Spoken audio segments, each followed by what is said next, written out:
much for joining me today. I am grateful for your time and the gift of your energy and space and presence to be with me today. So thank you very much. Today I'm going to be talking about the hope that I have for this planet.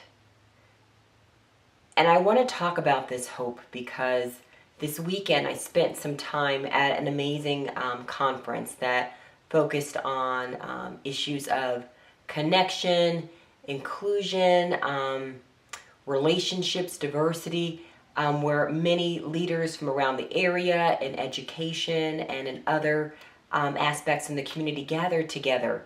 And so there was a portion that on one day was for students, the second day was for adults. And I had the opportunity to talk to a lot of people, both the students and the adults, to ask them about what's their hope for this planet. And I heard some amazing, heart-warming, heart-wrenching responses about what people would like to see. Some of the responses were, I wish that people could just see me for who I am. My planet hope is that people would see one another for just as we are. Other pieces were, my hope for the planet is that people would stop fighting and would start working together more. Other pieces were, I hope that people would understand how to listen for understanding. Instead of listening to disagree or listening to just respond back. And of course, after talking with so many people, it encouraged me to go deeper within my own hope. And my hope for the planet is that we could begin to behave and respond as though we all live on the same planet, and that we are all benefiting from the same sun rising and setting, or the same earth rotating around the same sun, that we are all under the same sky, and that we're seeing the same stars, and ultimately that we would begin to see that there is far more that we have in common, and yet this phenomenal mystery that makes us all fabulously unique. And like many things that we're faced with in this planet, or on this planet, we are conditioned to see through a lens of left or right, right or wrong. We're conditioned to see through the lens of good, bad. We're conditioned to see in these extremes. And I think that that causes us to miss this fabulous space in between, where there are so many shades and dimensions, and where we find the beauty of this kaleidoscopic experience called us. Emphasis on us. And so my hope is that we would be able to deeply be able to walk in the magnificence of how unique we all are, and deeply be able to see how magnificently the same we all are, and therefore work together in amazing ways that celebrate the all and that celebrate the us. Now, that's my hope. And then I walk outside and someone's there to remind me, I think you're just this, this, and this. I said when I lived in the South, it was, you're black, you're a woman, and you're a Yankee, because, I'm originally from Ohio. So we're used to seeing in these categories.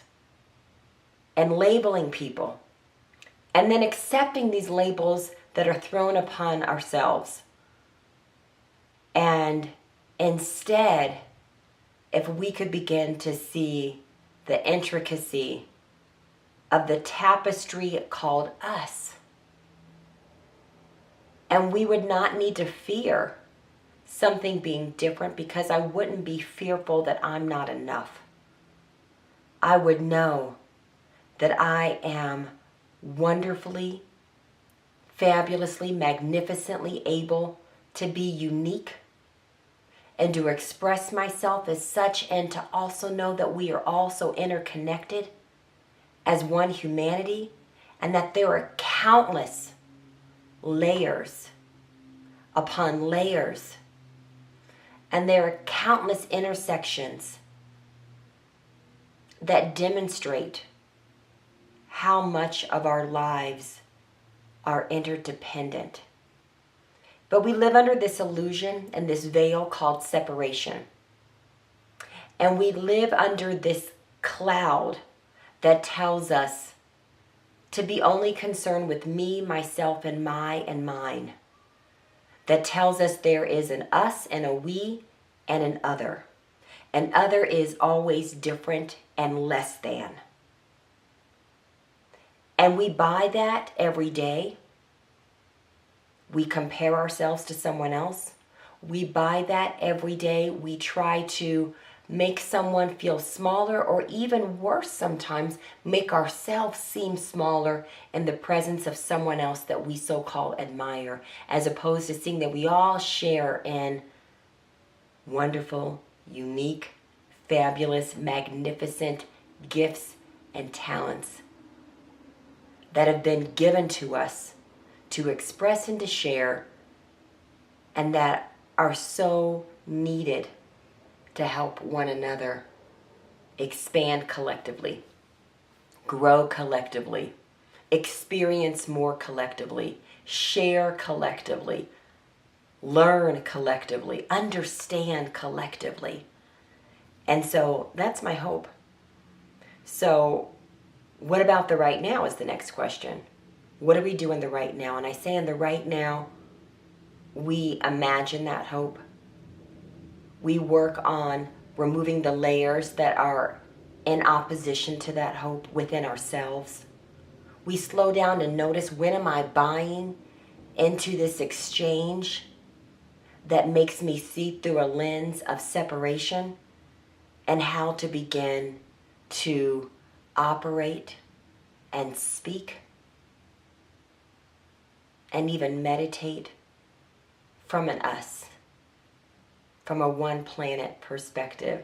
And then I'll go on and talk about universe and universes, but let's just start with the planet would be my hope. So I want to hear, what's your hope for this planet? What's your hope for yourself? What's getting in the way? And are you ready to let that go? And to step into that in each now moment? I hope so. Thank you for joining me, and I hope you have a radiant rest of your day.